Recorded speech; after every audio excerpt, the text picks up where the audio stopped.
Assalamu alaikum. Good evening and welcome everyone. I'm Rima Sahibani, part of MESC Foundation, and we're so delighted to see everyone here in Al-Majlis. So before we start, I just want to give a brief about Al-Majlis. Al-Majlis is inspired by our Arab culture settings, providing a sociable place that allow people to connect in a warmth room living chat. Our fifth session of the day is entrepreneurial, titled as, Is it real money? Interesting. The speakers will delve into the complexity of investment, financial planning, and the significance of ethical and mindful spending. Now, please join me in welcoming our moderator of the day, Dr. Christiane Mueck.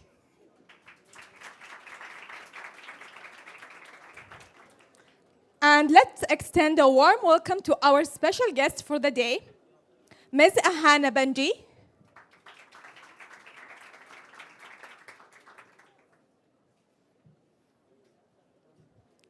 Mr. Hosam Arab.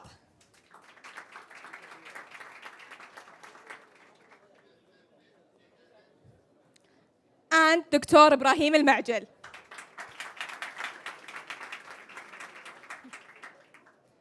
Welcome and enjoy your session.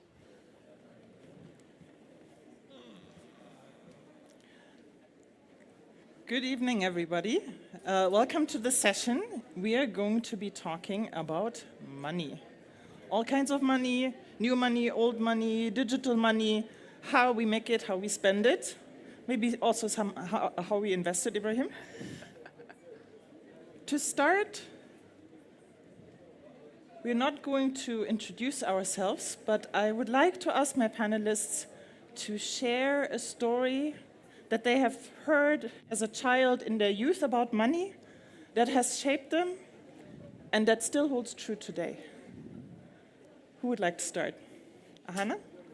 Ibrahim, go for it. Happy to start. So my late grandfather lived till he was around 100.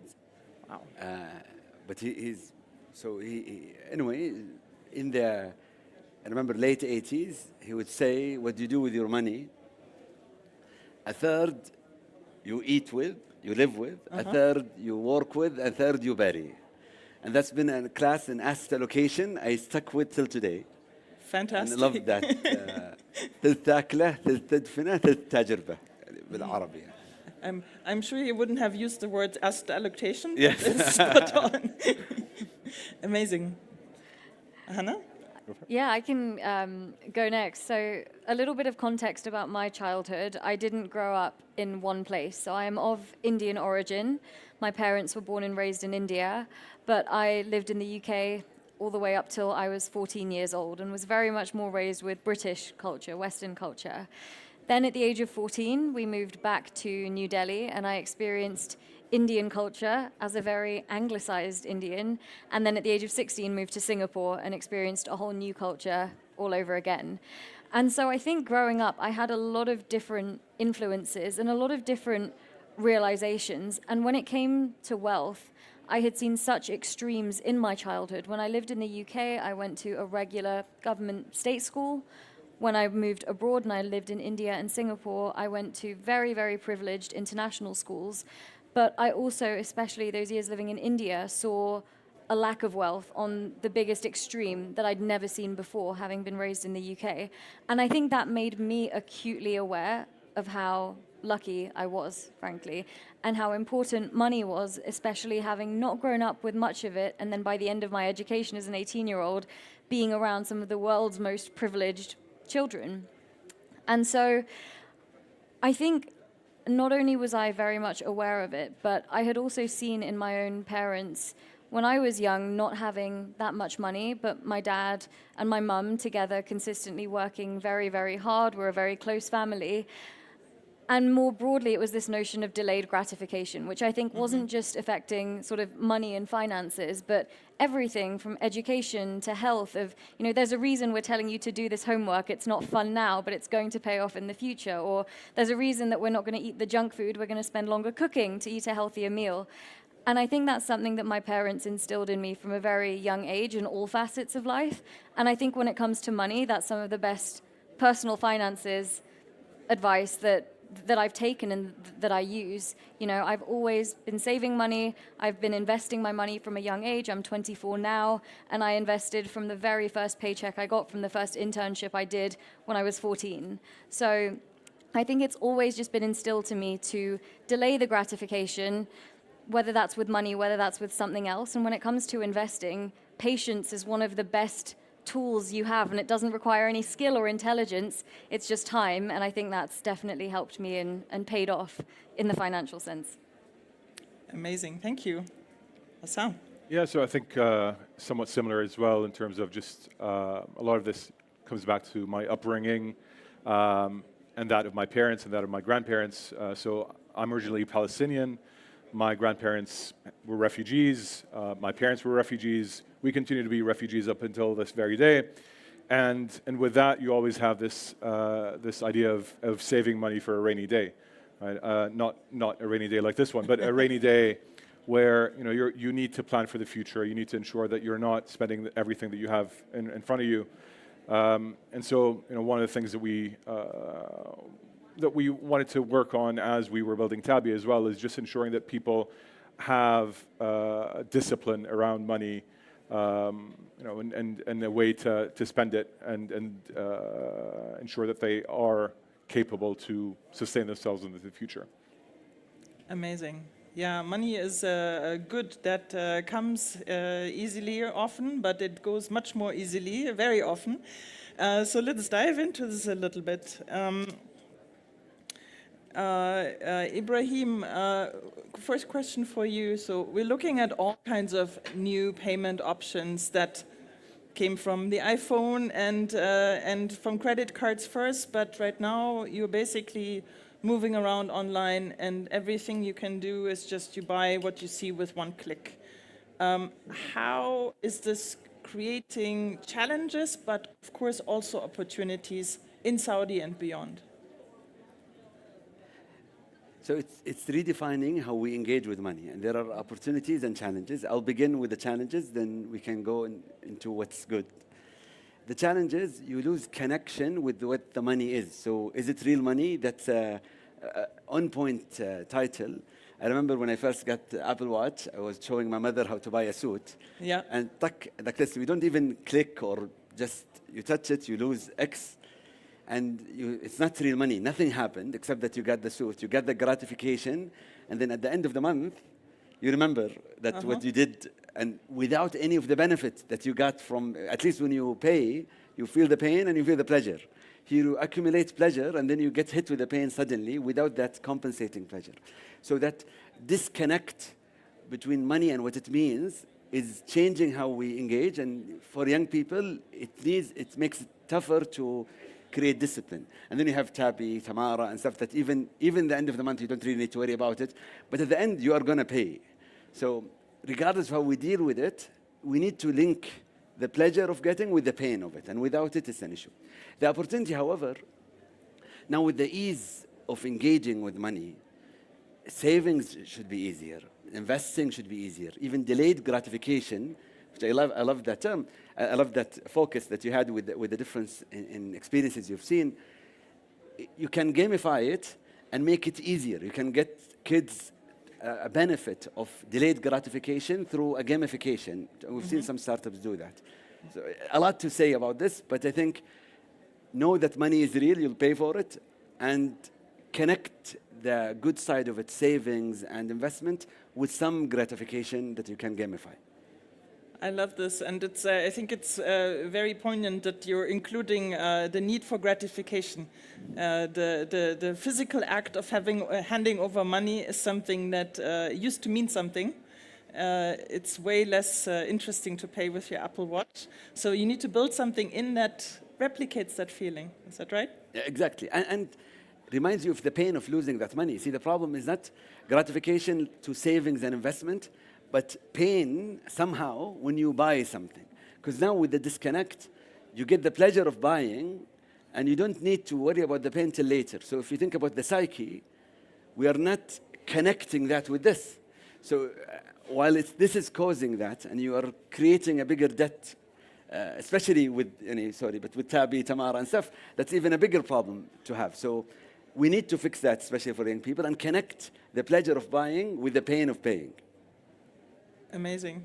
So now that Tabby has been mentioned a few times, maybe Hosam, can you tell us a little bit about Tabby, and specifically, I guess a product like Tabby would not have been possible without digital money, digital lending, all these new technologies that are coming up. Yeah, so maybe just some background here. Previously was a founder of Namshi.com. At Namshi, we had for the 8 years of building Namshi, about 80% of our volume was cash-based, right? So customers would order something online, get it delivered to their home, and then pay a courier with cash. And that was from the years 2011 to 2019. Very, very little change in the share of cash that we saw online. And that was just a customer preference. Consumers preferred to pay with cash, largely because there were various reasons, but that was a consumer preference that we had to adhere to. And so one of the reasons we wanted to build Tabby is to provide consumers with an alternative, which is a lot more convenient, to provide merchants with an alternative that was much better for their business. And the thesis here and the theory here was, if we provided consumers with enough reason to ditch cash and move into digital, are they then willing to do that, right? And the reason being, if we give you installments for free seamlessly at checkout, are you willing to then move away and give up your addiction to cash payments and move into digital?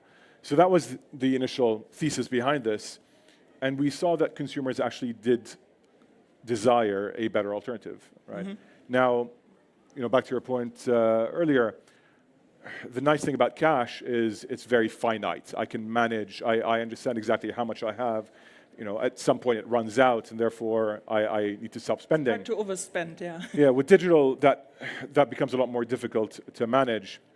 And especially with digital debt on top of that becomes even more difficult. So, that's one of the dilemmas that we constantly have in the business is, while we're looking to provide debt to people that don't have access to it, because debt also is, good debt is good for society because people are able to get access to debt that otherwise they would not be able to get access to. However, how do you balance that with ensuring that people are not going beyond their means and overspending and so on? So that's how we generally think about it. It's very easy to give people debt. Yeah. The challenge is, how do you make sure that you're giving people what is within their means? Understood. And when I'm thinking about your typical customers, I'm thinking maybe of someone like Ahana. Young, well-educated, with a certain spending power. Is there something special about your customers? Because you also mentioned they weren't maybe very well served before. So yeah, typically it is a younger consumer. Now, what we see in a market like Saudi is it's a very, very tech-savvy young customer that adopts new technology very quickly. Right? It was the case with e-commerce previously at Namshi. We had one of the highest adoption rates for e-commerce, fastest adoption rates for e-commerce globally. And then similarly right now with Buy Now, Pay Later, it is easily one of the highest adoption rates globally as well. I think that just lends itself to the fact that this is a consumer that is very, very tech savvy and tech aware. So that's, I think, the number one thing that defines them. If you dig a bit deeper, it is a customer that is less served when it comes to banking services. Your typical, banked customer in this market is a government employee that is very well paid, that has access, easy access to credit. Most consumers in this market do not, and therefore providing them with a seamless alternative seems to fit the bill. Fantastic. Ahana, you are building a beauty platform called Clear. Why are you here today, and what's your personal take on finance and spending? Yeah, no, and it's an excellent question, and maybe to give the audience some context about what we do and why I'm here. So my company is called Clear, and it's a Y Combinator-backed beauty tech startup. So what we do is we make it easier for consumers to get skincare product recommendations, track their routine, buy products through the platform, which is a little hint as to why I'm here. And we provide a market intelligence solution to beauty brands and retailers to really help them innovate and create better products for us as the consumer.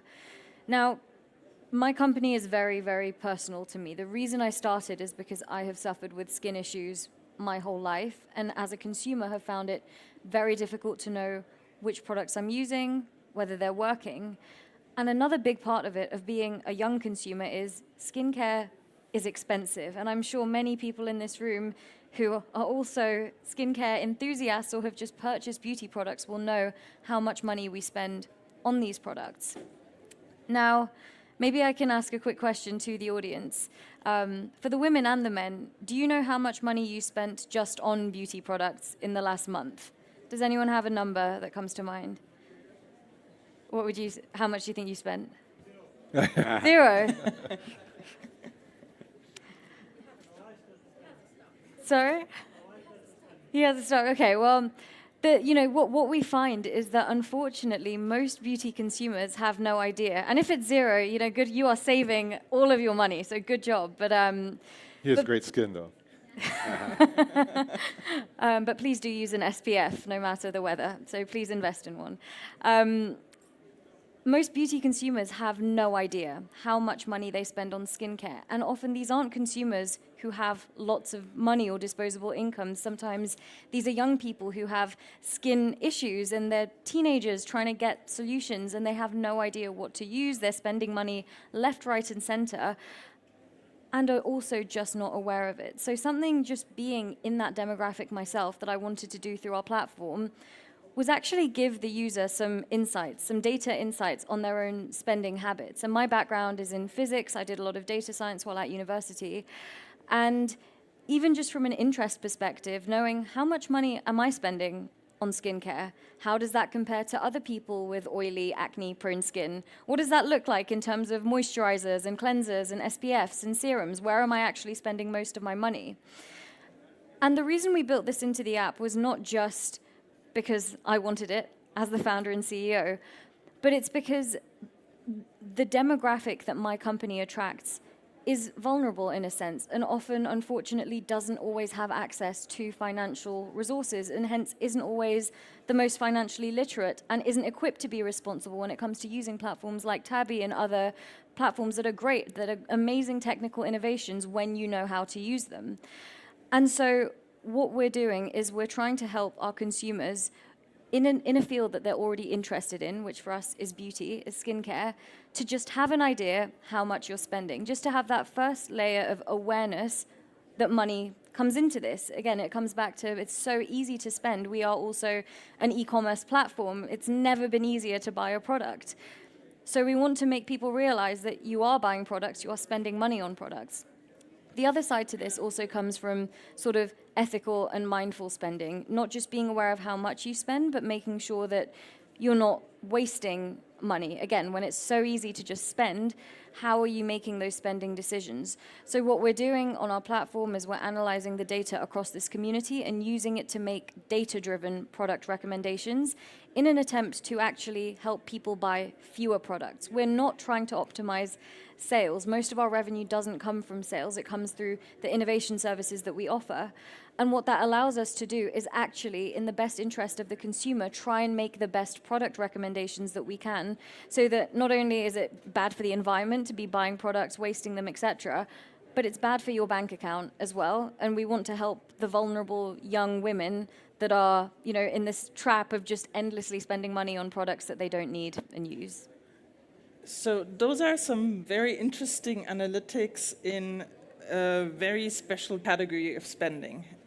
If we zoom out a little bit, what of this is transferable to any spending, basically, that could happen online or elsewhere? Yeah, absolutely. I mean, all of it is. I think, I asked the audience here about their beauty spend, but even if we extrapolate further, do most people in the room know how much they spend in a month? Period. On everything, on their rent, on their living expenses, their food. many well-educated people. This isn't a matter of, not having access to basic education. It's the financial literacy and awareness more than anything. Most people don't know how much money they spend. And if you don't know how much money you spend, you're setting yourself up for failure, because how can you possibly know then how much you can save and then invest? In order to get to investing, you have to save. In order to save, you have to know how much you spend. So, absolutely, that's the whole idea. Start by getting consumers who are already interested in this niche area in beauty, just an understanding, a sense for money and awareness. And hopefully that is a transferable skill, and it's almost a way of thinking that translates to other facets of their life. Does Tabby do something like that? Give an overview on what you spent, on what your totals are, how much you're paying back? So it's definitely in our plans. So right now we provide consumers visibility on what they're spending through Tabby, and what their available limits are and how much they are, and we stop them beyond a certain point. So once you exceed a certain limit of the spending that we're comfortable for you to have, we actually do put a stop on a customer's ability to continue spending. However, what we do believe is important as well is to give them a broader view of all their spending outside of just the Tabby ecosystem, to ensure that they have that level of control and overall visibility. So I think it is quite important, and it fits very well within our mission of ensuring that people have a closer relationship with their money. Yeah. Ibrahim, tapping into your many years of experience in the financial sector, so on the one hand, it sounds like a fantastic opportunity for banks to strengthen the relationship, to give people more transparency about their revenues or their incomes and their spending. At the same time, traditional banks seem to be struggling to keep up with the newcomers like Tabby and others. So let's, in many countries and many environments, the fintech revolution comes from digitalization. The fact that you can digitize, you can create a market. That's not the case here. Incumbent banks are very advanced digitally. Government is beyond advanced. The government, you can do everything digitally. I remember during COVID in my previous job, we signed a debt, G2B, long-term debt, all of it is fully digital, everyone is in their home. The opportunity here lies in the attitude towards risk. I think that's where Tabby flourishes, where others flourish. Banking sector is not, has enough of an opportunity that they don't need to worry about necessarily as much about young people or SMEs. And there the risk appetite, or not risk appetite, more so the risk assessment, and using the new data sources that exist now to have a better understanding of risk, the incumbent system is not proficient in this. So they're not serving these customer groups as well as they could? They are serving them when it comes to opening an account and doing all that stuff, but in risk, in allocating risk, they are not, because there isn't much to know in using traditional. They're not working for Aramco or the government. So you can be a promising young person doing very well in a high-rising startup like Tabby. Your equity shares in Tabby can make you wealthier than majority of the people in Aramco or the government or what have you, yet the bank will not give you that. Yep. They don't know how to deal with it. So the ability to use additional data sources and build history for people allows the fintechs to allocate risk in a more advanced way than the incumbent sector. So there is a lot of opportunities for the fintech sector targeting SMEs and young people especially. And the change in consumer in young people behavior who wants now, they don't want to go and work for this and that. They want to work for Tabby or Khwarizmi. We're hiring, our portfolio companies are the best startups in Saudi. But they want to work with that, yet they will face the challenge from the banks. So for all the young people here, please invest your energy and time to create financial solutions to address the allocation of risk. And your first or second check, we don't do pre-seed, but the first seed check should come from Khwarizmi. Very nice plug. So you see, you're rightly mentioning the lack of risk-taking from the traditional banks here. What or would- understanding risk. I don't think it's risk-taking. They just don't know how to assess the risk here. They never built the tools. They would take risk in a large project. They would fund a greenfield project. But we don't have enough tools to address what does an employee in Tabby mean. We have Ahana coming, great company. What does that mean? Like, we see financials, it's losing money, but that doesn't mean anything. Yes. It's great in equity, but if you have financials that are losing money with valuation that's high but no real assets, how do you think about this? That skill is not developed. Yeah. What's the tool that's missing here? I mean, in other markets, you have credit scores and all of these kinds of things. So we have SIMA, but the banks have enough of a business to do that. But that's why you have some of the companies invested in, like Build Now for SMEs, like ذكرني, Mala'a, like others who are support and plug that. Yeah. And I think like what Tabby did, he said what Tabby did, they are serving a client base that is not served. Now, you need to serve them not only with consumption debt, but you need to serve them with investment debt, saving debt, asset debt. But that segment needs to be served. And the growth we've seen in Tabby and Tamara tells you that this segment isn't served.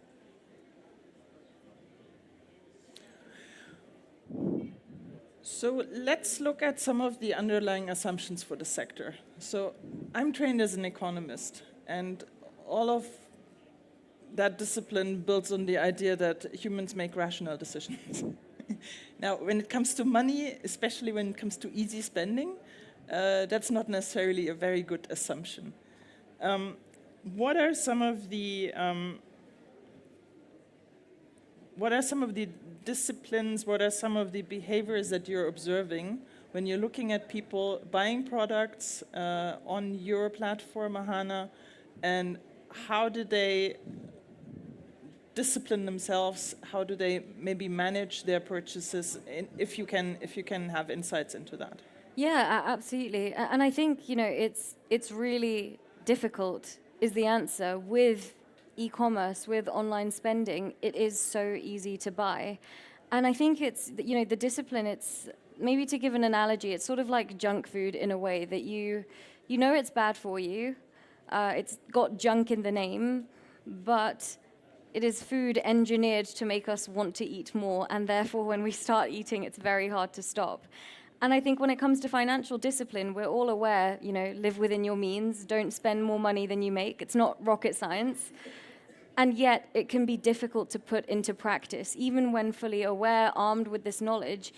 Actually practicing what you know is where the difficulty lies. And so I think it really comes back to understanding how we consume, why we consume. Again, our platform, we have things built into it. We have wish lists, and we actually encourage our users to have products on their wish list for a certain period, review if it's still on their wish list after a certain period of time, and then ask them, okay, this has been on your wish list for a while now, maybe you're ready to buy it. Rather than, spawning impulse purchases, which is, again, with social media, which in the skincare industry is huge. That's how many people make their purchasing decisions. They see something trending on TikTok, and then they go to Amazon, and then they buy it, and that whole thing happens within 30 seconds. So just adding some mindfulness, again, that time, that actual exchange of value here, that in order to get this tangible product, there is something that you're giving for it, is something that we try to encourage. But let me go deeper into this, because the impulse control is really one of the most difficult things to do for humans, right? So I do have the opportunity to buy with a push of a button. What makes me stop and think and reconsider potentially? Yeah, and it's very, very difficult. And I think this is where, again, it comes down to awareness. The problem isn't the Apple Watch. This is the tool that allows us to make spending easy and is a great innovation in many ways. One-stop checkout is another great innovation. But when given to a consumer that is not financially literate or spending mindfully, that's where it becomes dangerous and can cause problems. And that's where, at least for me, I see that, it's really a question. Again, like with junk food, is it the fast food chain's fault, or is it the individual's fault? And I think my personal view on it is it's a bit of both. For everything in life, you have to take some personal responsibility. But at the same time, as company owners, as founders, we have a certain level of influence. We shape our companies, we shape the experience for our consumers, and with that comes some responsibility. And so I think it really is a balance, and then it's a question of your own company values and what's most important to you, what are you trying to optimize for? And that's where every individual and every company is different. Yeah. Hosam, what are your thoughts on this? I think last time I checked, you had about 4 million users.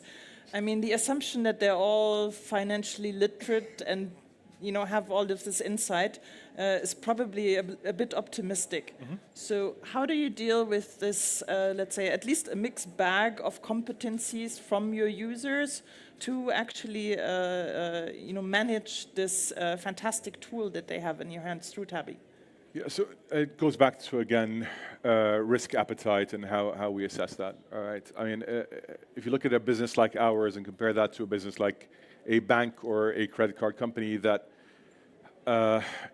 for a bank to make money, or a bank that is lending a consumer or providing a consumer with a credit card, in order for them to make money, that consumer needs to be delinquent, needs to actually miss a payment, because that's the way in which the consumer ends up paying some form of interest. With our business model, it's very, very different. We actually make money, or make the most money, when consumers pay us on time, because we are getting paid by the merchants. So it's a very, very different dynamic that we have going on. And therefore, it is in our best interest to ensure that we only lend to those that can pay us back, right? And therefore, in our risk assessment, what we're assessing is behavioral elements rather than traditional financial metrics that the banks look at, right? So we're looking at how often is this customer spending?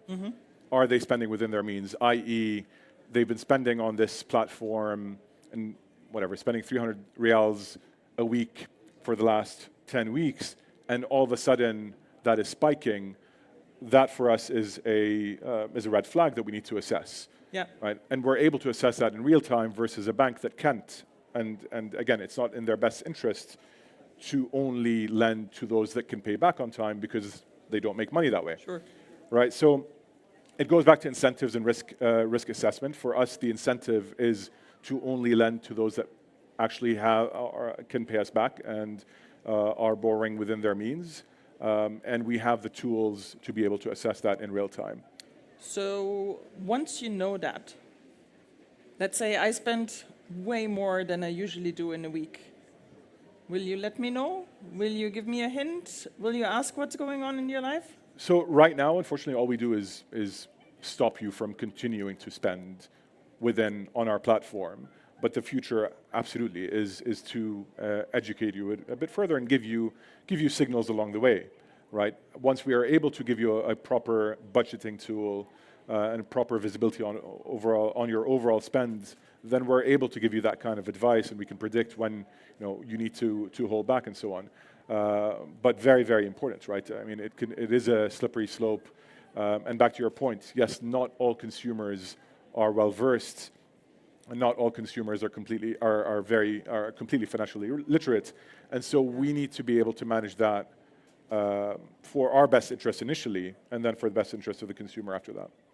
Yes, yes, and maybe to come back to what you said earlier, Ibrahim, about a lot of these customers are actually underserved. There are no incumbent solutions that serve them well. Is it a job for the regulator maybe to come in? Saudi is a very young country. If young people don't have access to appropriate finances, that is an issue. Where do, let's say, the bigger scheme players come into this? So I think, personally, my hope is with this group, with the MGF crowd. Like, you have a lot of young people, excited, energetic.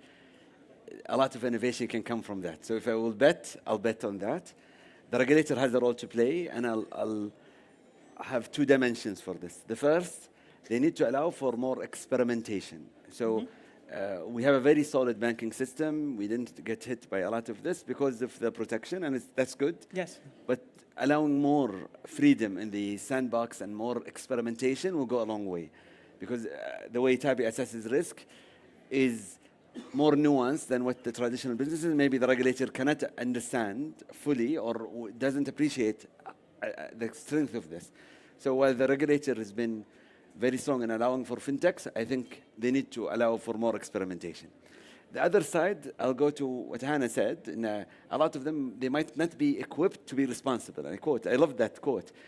So there where the educational system has to play, and I know the regulator in Saudi at least is doing a massive campaign with schools, but more education is always better, and the responsibility of the government to make sure when someone comes out of the educational system need to be equipped to be responsible. If we do both, equip individuals to be responsible, allow for more experimentation, I think I'll talk to the economists in you and say the market will figure itself out and things will happen and you'll have a lot of innovations, a lot of businesses, and you'll have companies with 4 million clients.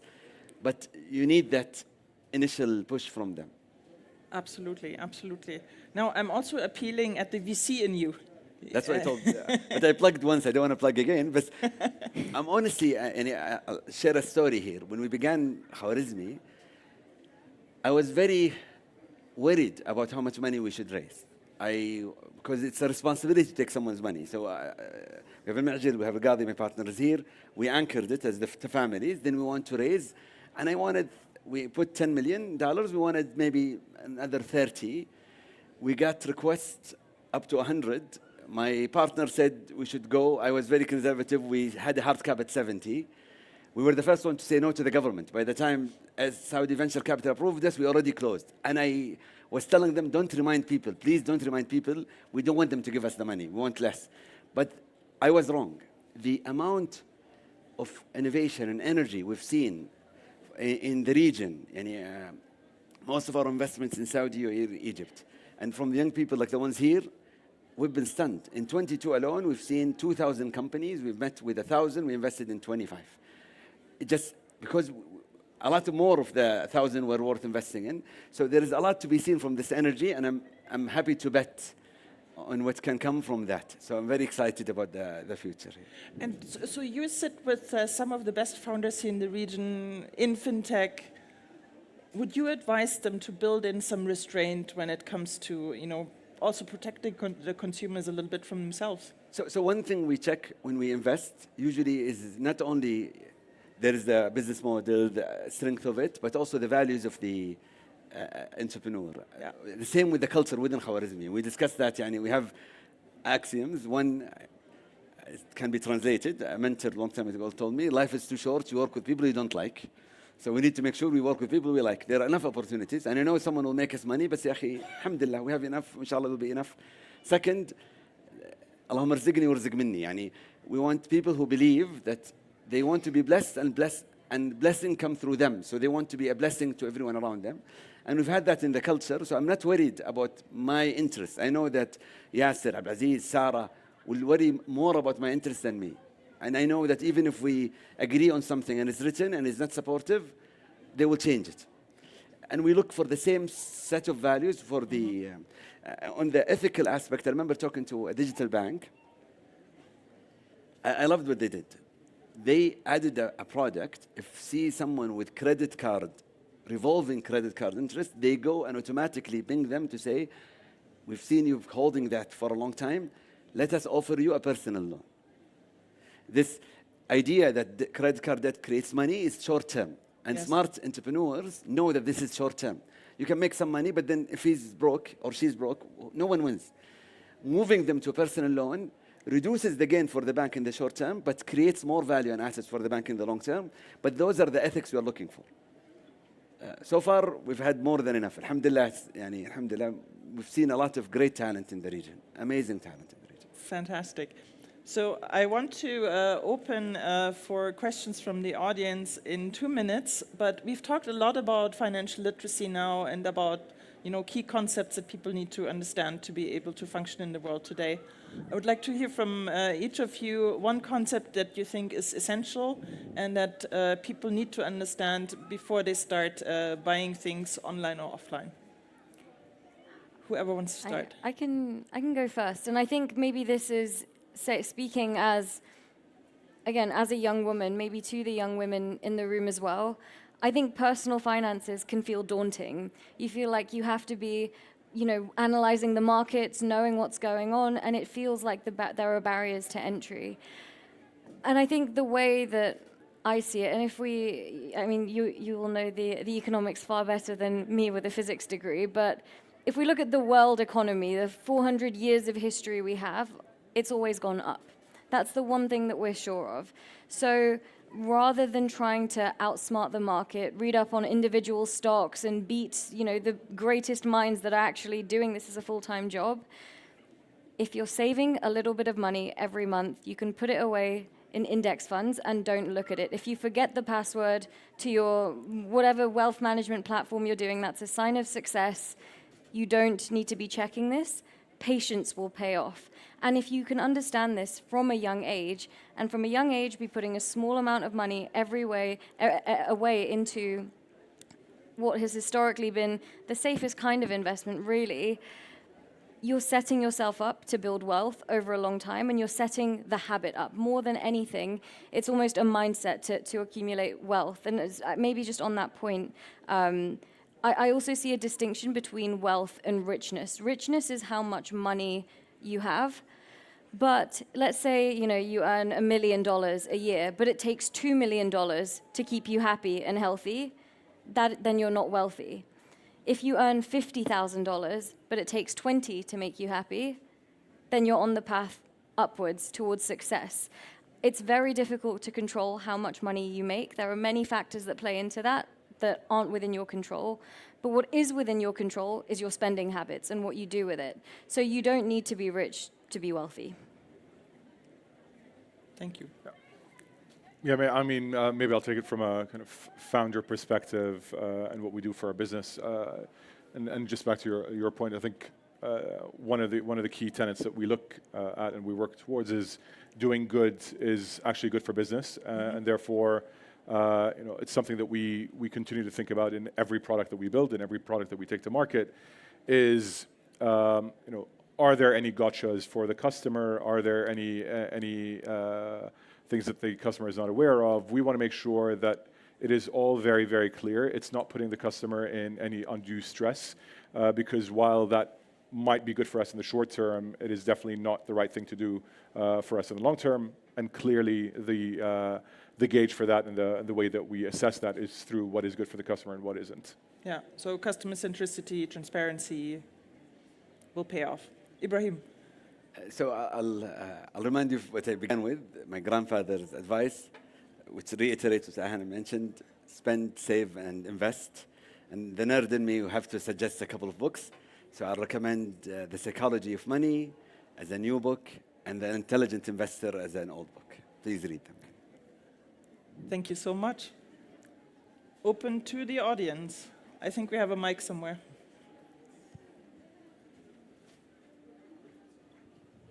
Yes, hello. Referring to what you just mentioned, that in order to invest, you have to save, and in order to save, you have to know your expenses. So me personally, I track my expenses through Excel, and until now, I feel it's still exhausting. So what do you advise as an app for tracking the expenses? Because in Saudi, we don't have it much. We invested in Ibrahim one, is building one. Yeah, Mala'a. So you should get Mala'a. Mala'a. It's Okay, the best an one app. because Khwarizmi invested. Okay, good to know. Thank you.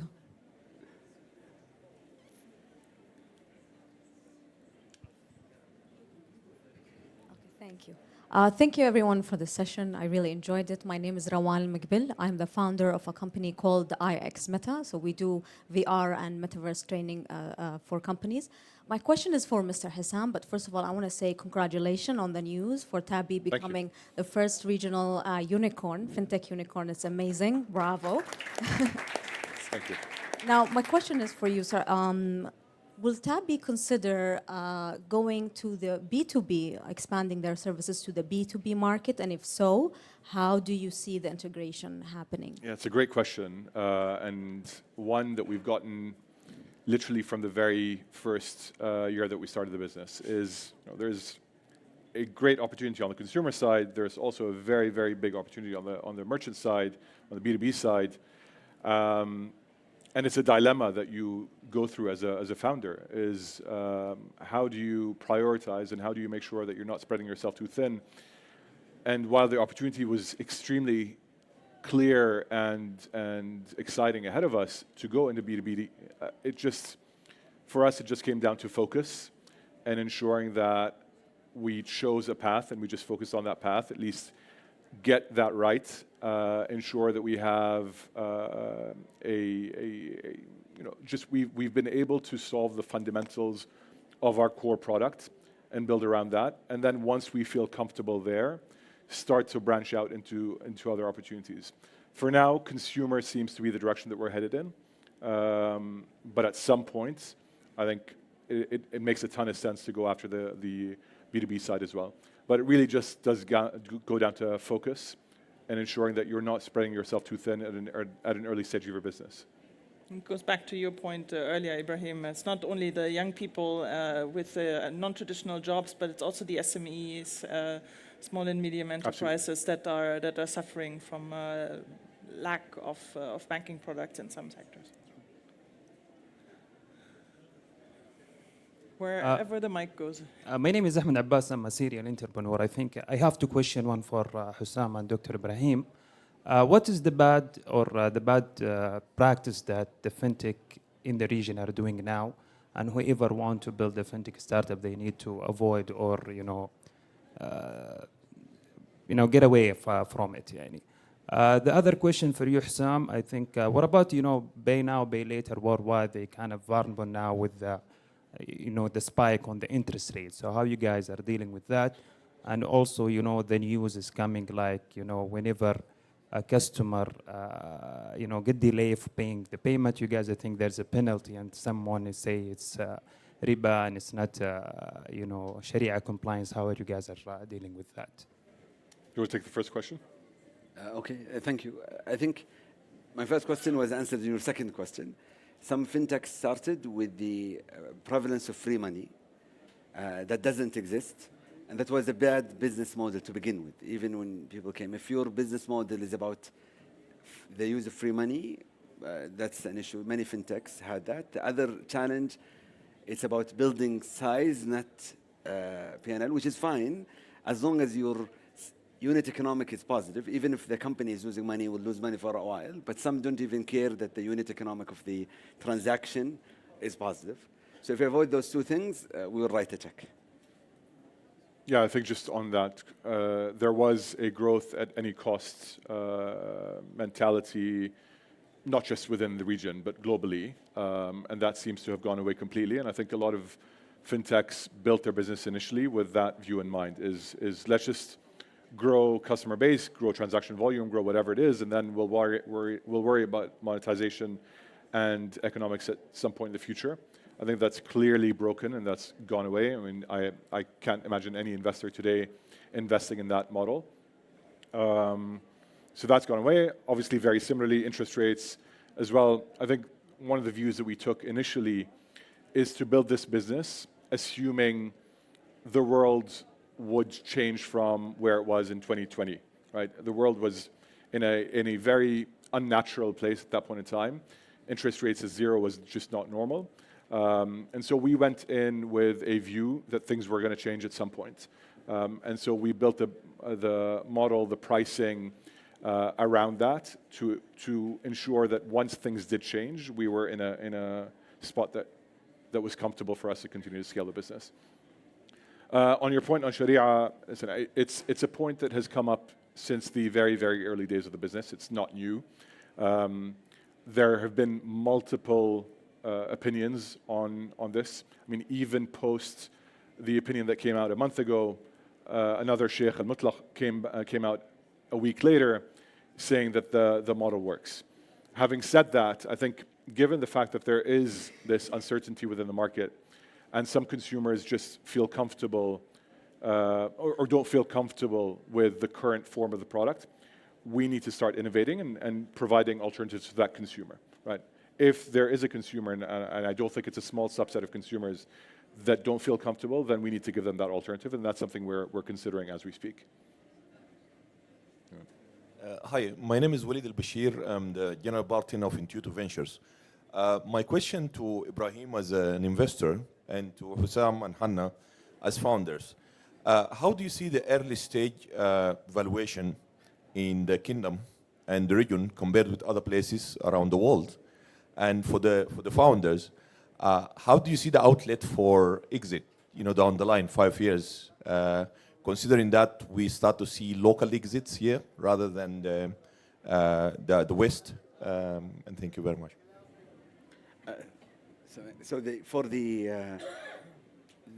After the global adjustment, some of the markets adjusted, some were a bit behind.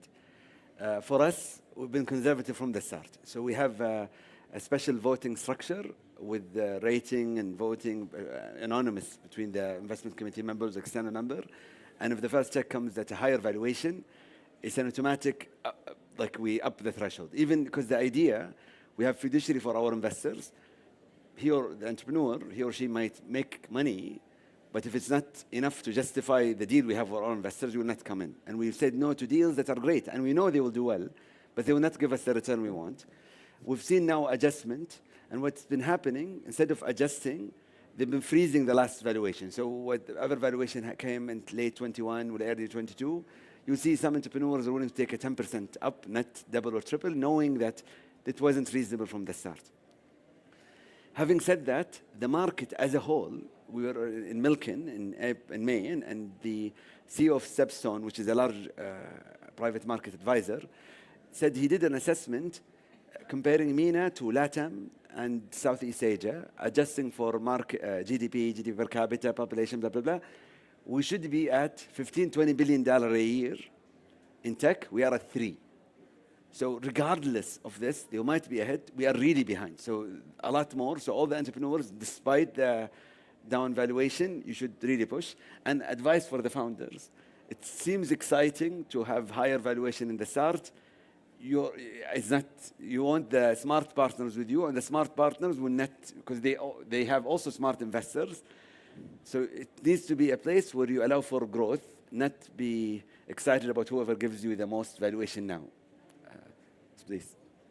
Yeah, no, absolutely. I think on valuations and raising capital, just throughout our journey, it was something that we tried not to over-optimize for. We've seen many companies try to over-optimize for a very long period of time, and at some point, no investors are going to be there available to provide a check, and some examples have actually gone out of business because of that.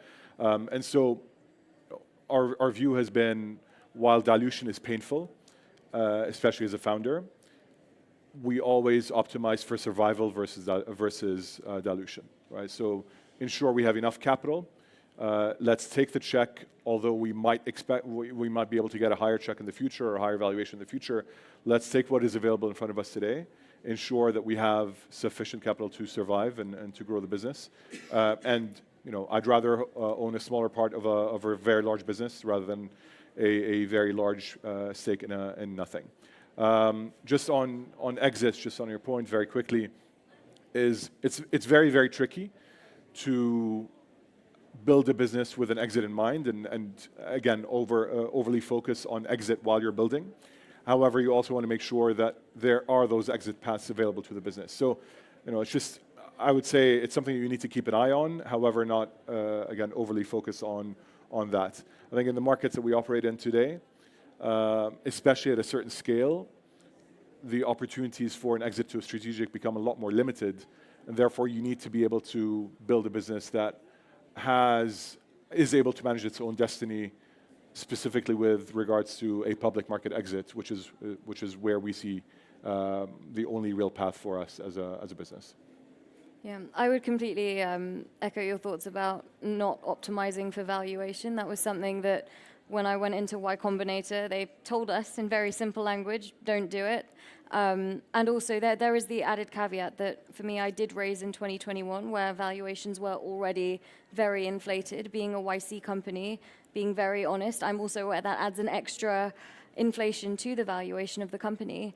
And so, as CEO, it is your job to keep the company alive, and taking the checks when they come is part of the job. And I think maybe speaking from my experience in the more Western markets on the exit plans, I think even to get to exits now, and for early stage companies in particular, survival has become harder because gone are the days of the inflated valuations and capital being all around you. So companies that were spending irresponsibly or didn't have longer term sustainable monetization strategies will not have an exit. They will not be around to have an exit.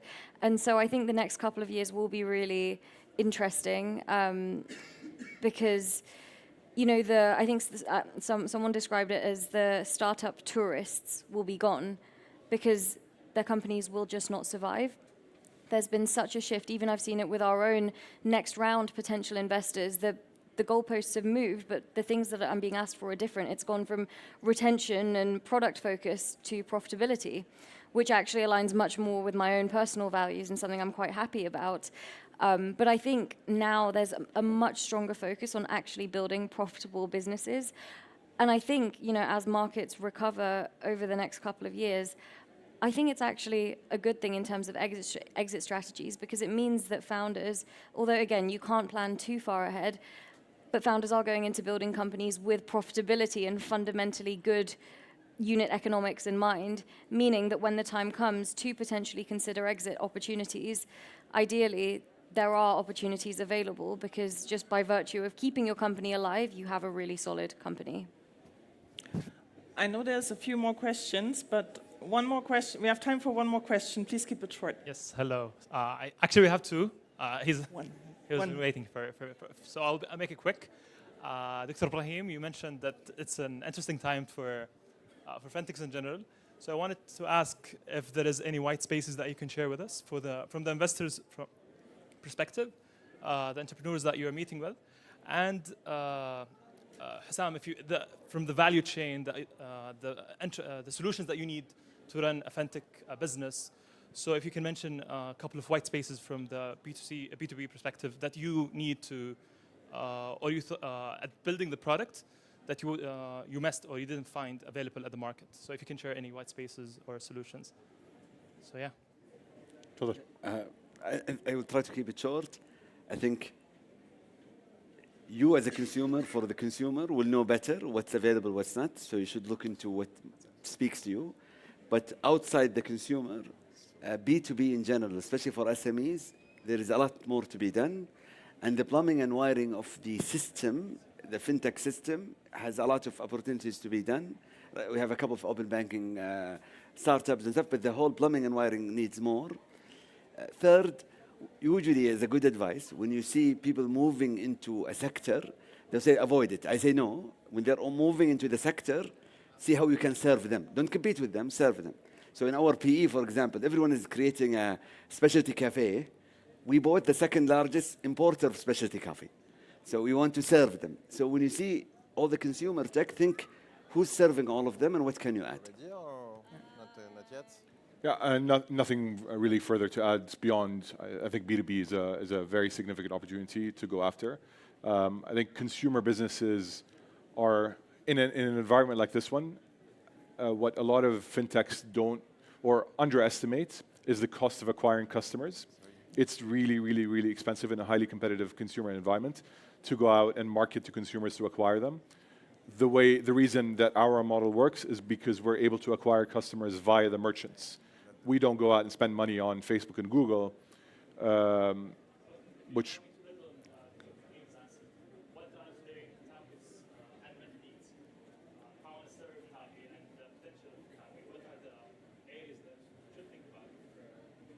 I think just off the top of my head, honestly, data sources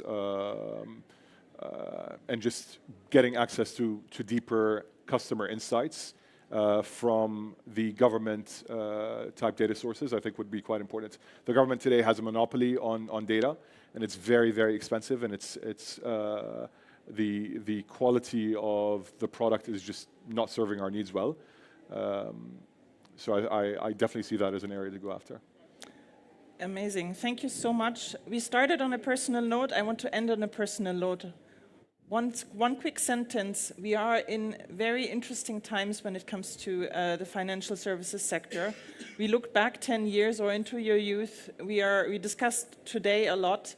Looking out 30 years, what do you think your children will need to know about money in 30 years?